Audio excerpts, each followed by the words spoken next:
There's a fire going beside me right now, low and steady the way I like it, and the light of it's throwing shadows up the trunks of the pines. Cold night. The kind where the air itself feels like it's got edges to it, where every breath you pull in bites a little on the way down. I've got water on to boil, and I've been sitting here long enough to get to thinking. And what I've been thinking about is the men who didn't make it. The ones this country swallowed whole. And I want to tell you about the thing that got most of them. Not the bears, not the wolves, not the cold snap that drops out of a clear sky and freezes a man where he sleeps. Something quieter than all of that. Something a man does to himself with a good heart and the best of intentions, thinking the whole time that he's doing right. Here's the thing that ought to stop you cold before I say another word. More frontier men went into the ground over drinking water than were ever killed by every bear that ever walked this land put together. I know how that lands. I know it sounds like I've got it backward, like I've gone and mixed up the small danger with the big one. A bear's a bear. A bear will open you up, and there's nothing quiet about that at all. And water is water, the plainest thing there is. The thing a man needs so bad he'll die without it inside 3 days. How does the thing that keeps you alive kill more men than the thing built out of teeth and claw? Stay with me, because it does, and it isn't even close. The bear kills a man here and a man there. A story that gets told around 100 fires because it's rare enough to be worth the telling. But the water killed them in droves, quiet and steady, and mostly nobody ever knew what did it. They just knew a strong man was walking fine one week and was in a shallow grave the next. And they called it fever, or they called it the flux, or they called it bad luck, and they moved on. It wasn't luck, it was the water. And the cruelest piece of the whole thing, the part I want you to hold on to, is this. The water that killed them wasn't the ugly water. It wasn't the swamp with the green scum riding on top, or the mud hole the cattle had been standing in, or the still black pond that stinks before you're within 10 feet of it. A man looks at water like that, and every instinct he's got says no, and he listens, and he lives. No, the water that killed them was the pretty water. The clear, cold water. The kind that looks like something out of a painting. So here's the riddle I'm going to lay in front of you now, and I'm not going to answer it yet, so tuck it away somewhere in the back of your head where you won't lose it. I want to show you how a man dying of thirst can drink his fill of the cleanest, coldest, sweetest water he's ever tasted, and die of it anyway. Drink until his belly's full, and his thirst is gone, and he's grinning about his good fortune, and be dead of that very water inside a week. A thirsty man drinking clean water, dead of drinking it. Sit with that. It sounds like it can't be true. It's not only true, it happened so many times that the men who knew this country best came to fear a clear stream more than they feared a grizzly. And I'm going to show you exactly why and exactly how, and I'm going to hand you the fix that costs you nothing at all. But not yet. First, I've got to earn your trust, because if you don't believe I know what I'm talking about, none of the rest of it will stick. And this is the kind of knowing that only sticks when it's got a man's whole weight behind it. Let me tell you who I am. I've drunk out of country where the nearest safe water sat a full day's walk off. And I've learned the hard way and the easy way, both which is which. I've been sick from water, and I've watched better men than me get sick from it. And I've sat with the old hands, the ones who ran trap lines back when a mistake out here didn't mean an inconvenience. It meant you didn't come home. And those men didn't learn this out of any book. They learned it the way all the real knowing gets learned, which is by watching a partner die of it, and swearing never to make the same mistake. The first thing they beat into me, the thing that runs dead against everything your eyes tell you, is that the look of water tells you exactly nothing about whether it'll kill you. Nothing at all. A man's whole nature is built to judge water by how it looks. Clear is clean, we think. Cold is pure. Moving is safe. And every one of those is a lie that has put good men in the ground. The clearest mountain stream, the kind so cold it aches your teeth, the kind so clear you can count the pebbles on the bottom 8 feet down, can carry the very thing that kills you, and carry it invisible, and carry it in water that tastes like the finest thing you've ever put in your mouth. Now I want you to hold hard to what I told you before I move on, because it's the whole spine of this thing. The men who died of this weren't dying of thirst. That's what makes it so wicked. A man dying of thirst, you understand that. That's the country being hard, and a man running out of luck. And it's a clean kind of dying that makes sense. No, these men had water. They found their pretty stream, they knelt down, and they drank deep, and they filled their skins and their bellies both. And they got up, feeling like the luckiest men in the territory. Their thirst was gone. Their canteens were full. By every measure a man had back then, they were saved. And they were already dead. They just hadn't caught up to it yet. It was in them, working, and it would take a few days to show. And by the time it showed, there was nothing on God's earth that anybody could do about it out in that country. I'm going to show you how that works. How a man can be saved and doomed by the very same swallow of water. But keep it in the back of your mind, because it matters more than anything else I'm going to tell you tonight.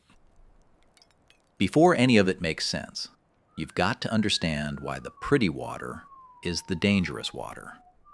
And it comes down to what's living in it that your eye can't catch. See, the thing that killed those men wasn't the mud. Mud won't hurt you much. It wasn't the taste, and it wasn't the color, and it wasn't anything a man could see or smell or feel on his tongue. It was smaller than all of that. It was the life in the water. The country is full of animals, and animals do in the water what animals do. Upstream, where you can't see them, a mile back in the timber, a deer dead in the shallows, a whole herd crossing and dropping their leavings as they go, a sick beaver, a rotting carcass hung up on a rock.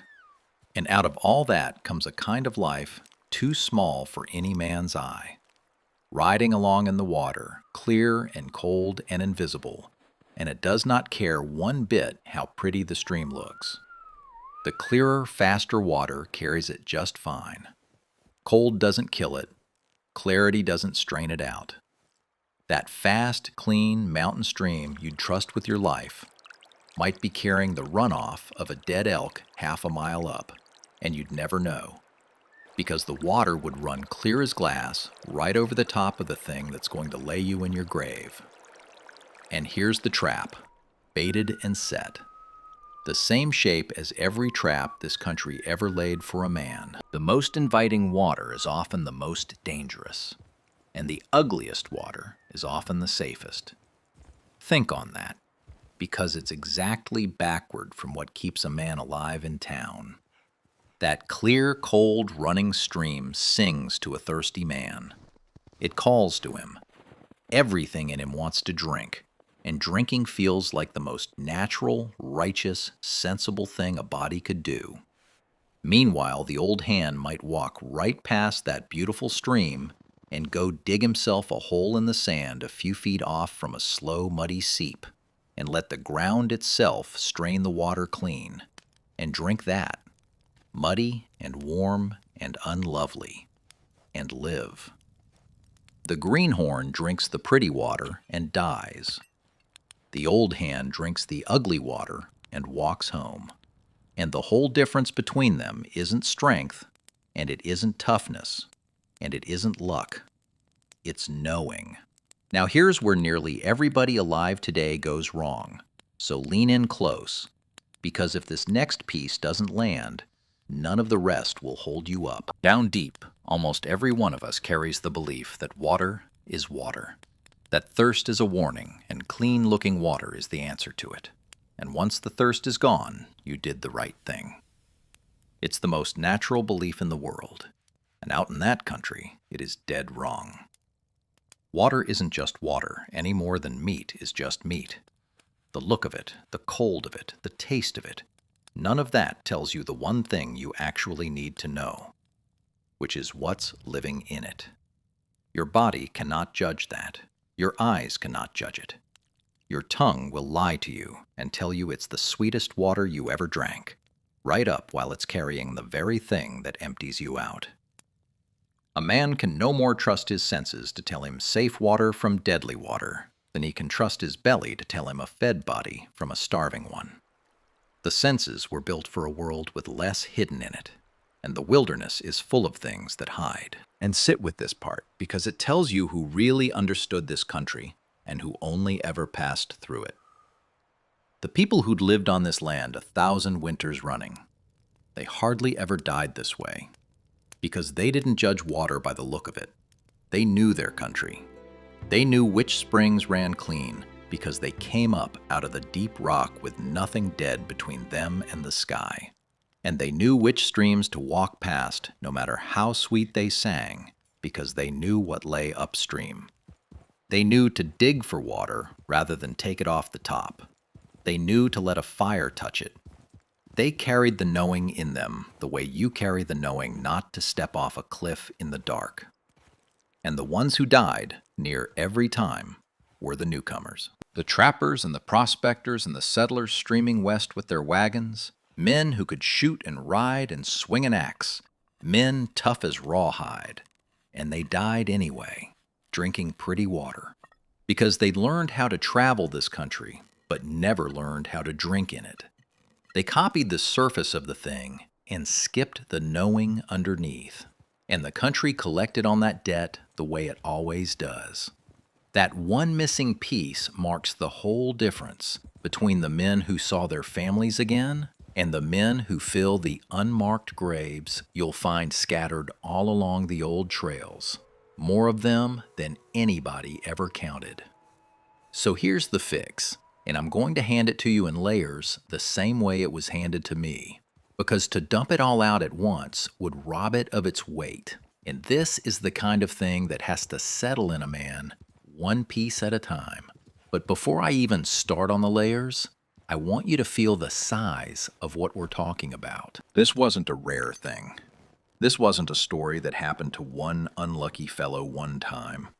Whole wagon trains were hollowed out by it. Whole mining camps, armies, entire armies lost more men to bad water than they ever lost to bullets and cannon both. And that's not me talking big. That's the plain record. And every one of those men could have lived. Not with money, not with gear, not with anything you'd have to buy or carry. The fix was free. The fix was sitting right there in front of every one of them the whole time. Most of them had it in their own hands and threw it away without ever knowing what they were throwing. Let me give you the first layer, and it's going to flip your whole head around, the same as the fat and the meat did if you were with me for that one. The first layer is this.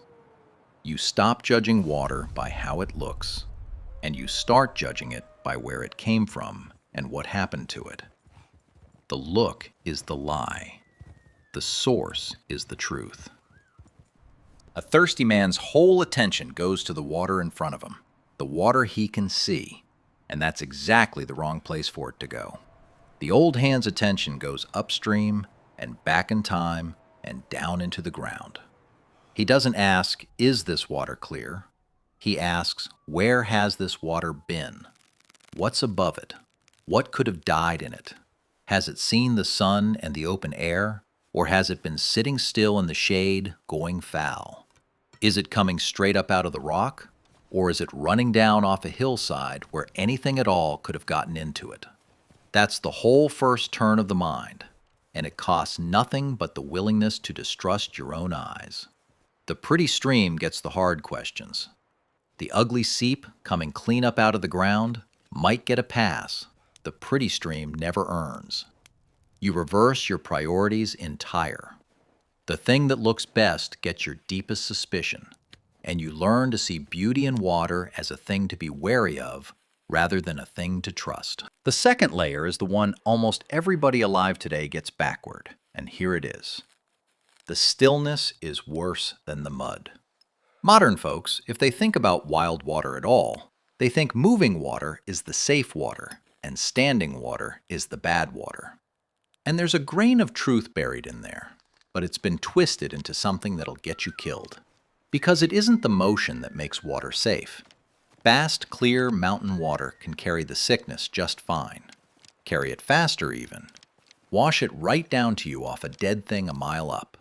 What the old hands watched for wasn't motion versus stillness. It was whether the water had a way to clean itself, and whether it had a chance to go bad. And the part they knew that we've thrown away is that the ground itself is a filter, the finest filter there is, and it costs nothing.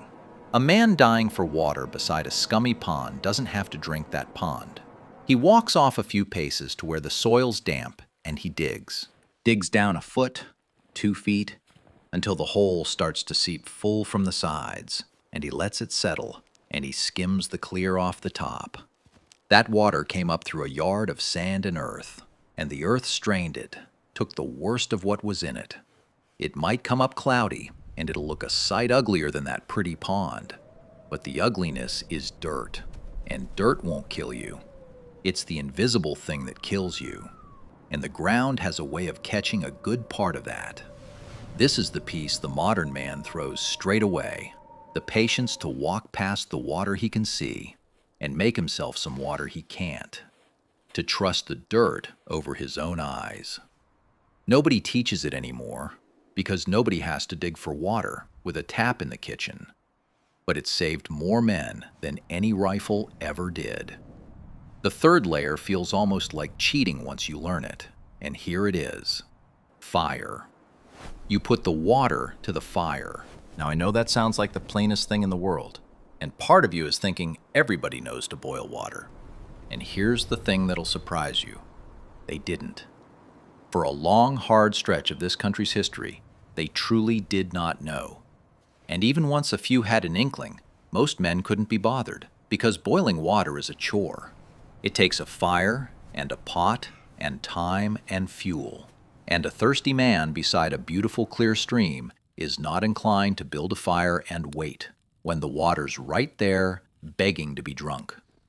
That's why it felt like cheating to the ones who did it, because they'd watched other men, stronger men, faster men, drink straight from the stream and drop dead a week on, while they, the patient ones, the ones willing to do the tedious thing, walked home fine. The fire doesn't care how the water looks. The fire kills the thing your eye can't see. You don't have to know what's in the water. You don't have to be able to name it or smell it or spot it.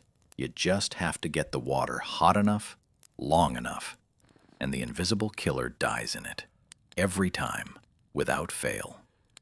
A man who will always take the trouble to heat his water before he drinks in strange country has bought himself a kind of insurance that no amount of toughness can match. The strongest man alive who drinks straight from the pretty stream is gambling. The weakest man alive who heats his water first is not. That's the trade, and once a man's seen it work, once he's watched the difference between the ones who took the trouble and the ones who didn't, he'll never begrudge that fire and that wait again. And the fourth layer is the one nobody sees coming, the one that sounds like pure madness until it clicks. Here it is. When you're not sure, you drink less, not more. I'll say that again because everything in a thirsty man fights it. When you come on water you can't trust and you've got no way to heat it and no time to dig, the answer isn't to drink deep and hope. The answer is to drink as little as you can stand and get yourself to better water. A thirsty man's whole instinct is to fill up while he's got the chance, to drink to bursting because who knows when he'll find water again. And that instinct, that sensible-seeming instinct to load up, is the very thing that kills him. Because the more of the bad water he takes in, the more of the sickness he takes in. And there's a difference between the dose that makes a man a little poorly and the dose that empties him out and lays him down for good. A man can carry a small mistake. A man cannot carry a belly full of it. The old hand who's unsure will wet his mouth and take just enough to keep his legs under him and push on hard for water he can trust. Where the greenhorn drinks his fill and feels wonderful and has just poured his own death down his throat by the cupful. Thirst lies to you the same way hunger does. It tells you that more is better, that filling up is safety, and out there, when the water's in question, more is the thing that kills you. Less is what carries you home. Now circle back to what I told you to hold on to, that riddle of how a thirsty man drinks clean water and dies of it. Here's the whole answer laid out plain, and once you see it, the rest locks into place. The thing that gets into a man from bad water, it doesn't announce itself. It goes down easy, tastes fine, quenches the thirst honest and true, and then it goes to work in him quiet, down in the guts where he can't feel it yet, and it takes its days to build. 3 days, 4, 5, a week, and when it turns hard. It comes on as a sickness of the bowels, so violent that it wrings a man out from the inside. And here's the terrible heart of it. Here's the thing that turns the whole story back around on itself. It kills him by taking his water away. The very sickness he drank in with the water empties every drop of water back out of him faster than he can put it in, until a man who started out with a full canteen and a full belly and no thirst at all dies parched, dies dried to a husk, dies of the very thirst he thought he'd cured, because the water he cured it with is now pouring out of him and taking his life out with it. That's how a full man dies thirsty. That's the riddle answered. He didn't die because he couldn't find water. He died because he found the wrong water, and it looked exactly like the right water. And by the time his body knew the difference, it was far too late to matter. The clear, cold, sweet water was the knife. And the beauty of it was the thing that got him to hold still for the cut.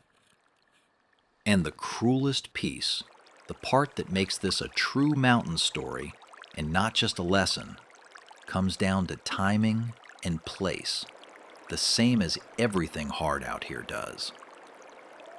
Because the water is most inviting exactly when a man is most desperate for it. In the dry country, in the heat, when a man's been walking parched for a day, that clear pool at the bottom of the draw isn't just water, it's salvation. It's the answer to every prayer he's got left. And that's precisely the moment his judgment is worth the least, when the thirst is roaring so loud in him that no amount of caution can be heard over it. The country doesn't just hide the poison in the pretty water. It arranges for a man to be at his weakest and least careful at the exact moment he stumbles onto it. That's the test. And it's a hard one, because it asks a man to be most disciplined at the moment he's got the least discipline left to spend. You're probably wondering by now why nobody ever told you this plain, why it isn't common knowledge stamped into everybody the way stop, look both ways is. And the answer's the same quiet answer as always, and it's got nothing to do with any conspiracy. It's money and time and need. A piece of survival knowing stays alive exactly as long as people need it, and not one day longer. The day the pipe reached the house, the day a man could turn a handle and have clean water pour into his cup without a thought, the whole hard-bought knowing started to fade. Because who's going to pay to remember a rule they'll never have to use? And that's fair enough. That's just the world moving on. But here's the part that ought to make you sit up. The modern world didn't just let the knowing fade. It took the truth of it and flipped it clean over and sold it right back to us, the same as they did with the lean meat. Go look at how they sell water to you now. Clear. They sell you clear. They sell you a picture of a cold mountain stream on the side of every bottle, a waterfall, snowmelt, glass-clear water tumbling down over rocks in some untouched high country. And they stamp it with words like pure and pristine and natural spring. And they've trained 100 million people to believe with their whole hearts that clear, cold mountain water is the very definition of safe, which is the exact and precise opposite of the thing that killed all those men. That clear, cold mountain stream water is the water the old hands feared. That's the water off the painting that put men in the ground. And here's the sharp end of it. There's no money in telling a man the truth, which is that the look of water tells you nothing, and the source is everything. And when in doubt, you build a fire. There's endless money in selling a man a picture of a pretty stream and letting him believe the prettiness is the safety. So they hand it to us with a smile, the exact backward lesson, and a couple hundred years of hard-won knowing gets crowded right out, because there wasn't a dollar in keeping it. That's no cover-up. It's just the quiet arithmetic of what sells. And it happens to sell us the very thing that would have killed us if the pipe and the treatment plant weren't quietly doing the old hands' work for us behind the wall. Now let me be straight with you, the way I'd want a man to be straight with me, because I'd sooner you trust me than be impressed by me. This is not going to happen to most of you. And I won't dress it up bigger than it is to give you a thrill. You've got a tap in your kitchen with a whole invisible army of engineers and treatment plants standing between you and this fate, doing every single thing the old hands did, digging and filtering and heating, done for you at a scale you never see. You are not going to drink from a pretty stream this week and die of it. To actually die of this, you'd have to be out past all of that. Out in real backcountry, with your supplies gone and your judgment worn down by thirst, and a beautiful stream singing to you, the way a lost hunter or a stranded traveler might end up. And not the way you're sitting warm and safe right now. I won't tell you it's coming for you.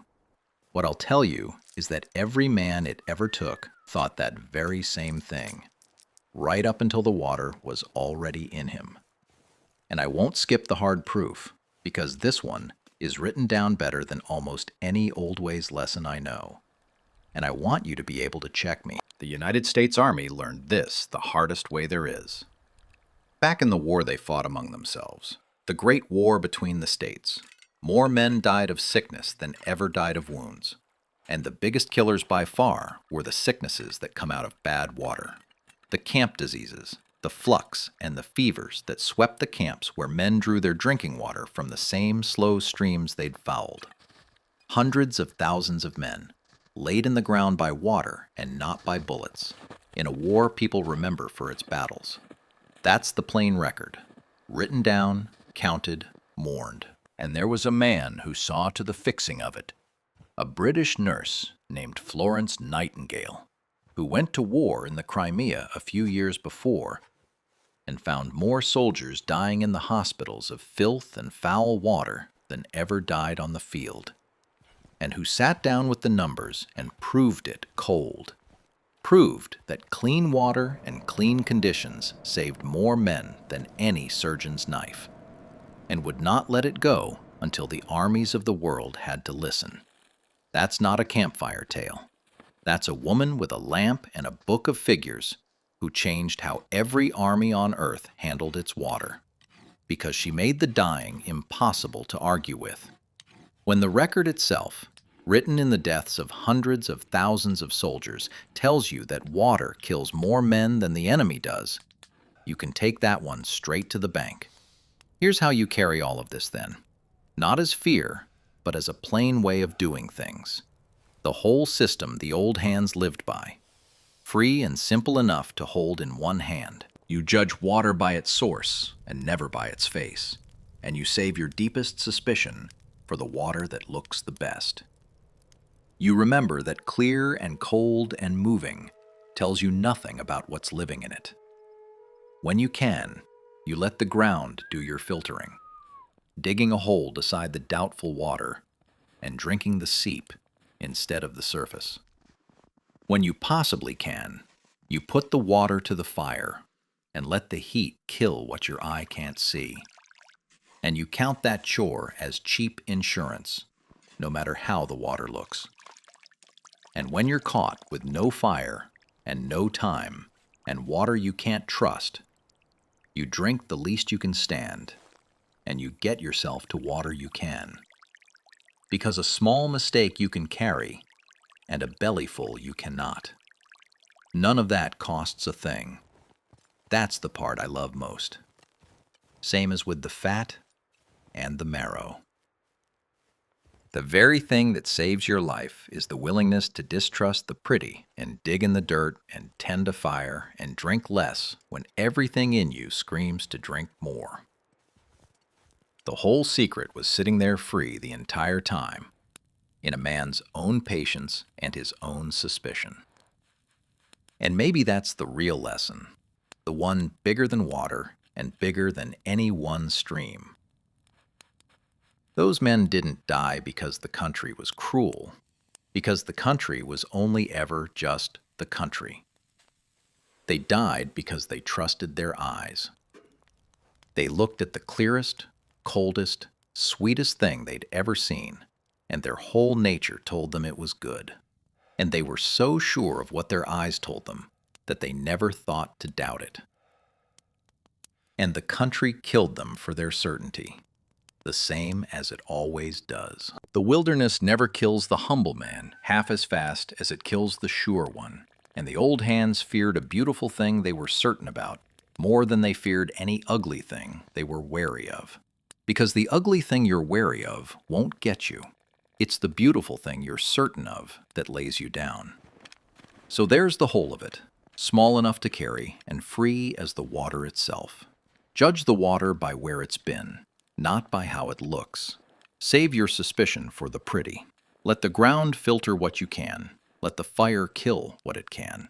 And drink the least you can stand when you're unsure. Do that much, and the driest, cruelest country can put its prettiest, deadliest stream right in your path, and you'll walk on past it and walk home. The people who settled this land with their 2 hands and a knife knew this, and it near went into the ground with them, and I won't stand by and watch it go. So tell me, down in the comments, this one thing. When your own family goes out into wild country, out camping or hunting or hiking, do they still carry the old habit of never trusting water by its look? Or has that knowing already slipped a generation, the way it slips for most, quiet and unnoticed until the day somebody needs it? I want to hear it, because the answer tells me how much of the old knowing is still hanging on out there, and how much of it I've got left to save. Next time, I'm going to hand you another one that turns everything you've been told clean on its head. An old rule about fire, of all things, that runs dead against common sense. The kind where the bigger and brighter and warmer you build your fire, the faster it'll leave you freezing in the dark. And I'll show you exactly how a big fire kills a man that a small one would have carried through the night, and what the old hands built instead. Until then, take care of your fire, and don't ever let a pretty thing you're sure of talk you out of the plain hard question of where it's been.